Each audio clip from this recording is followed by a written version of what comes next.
na malaki na tinago ko kasi sa kwarto ko at naglagay din ako ng pile of clothes doon sa sahig.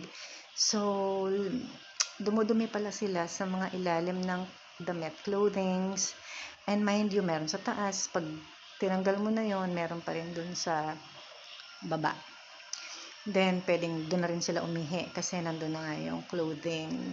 So, siguro yung huling dumumi kanina doon, na-pull niya siguro yung damit, kaya lumabas yung dumi, then umalingasaw. Kasi nandito lang ako nung hapon, umakyat ako ng paggabi na. Tapos, all of a sudden, narinig ko na sila dito na nagko-complain, mga kapatid ko na may amoy.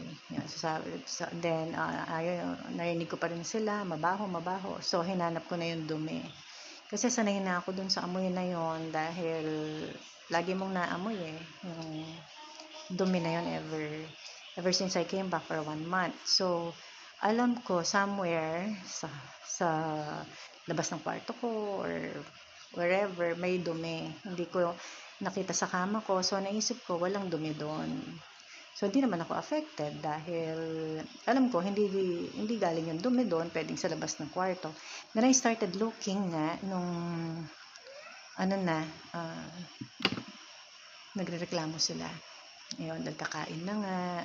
Then, ayun na. Nung tinanggal ko yung kawan, tinanggal ko yung damit, nakita ko nandun sa ilalim ng damit. 5 tumpok.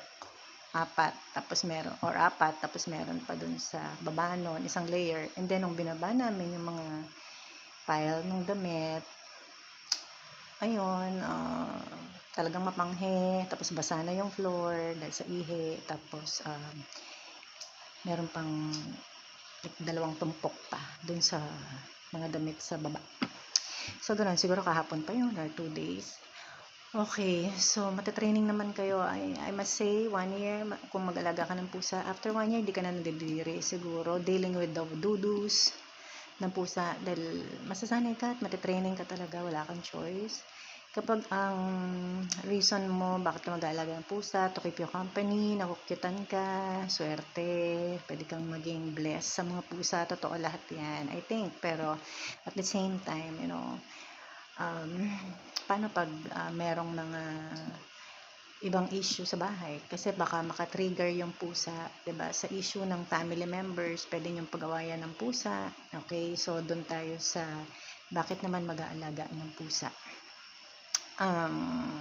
Mangyari, pwede maging reason sila para maging close kayo ng family members mo. Pwede kang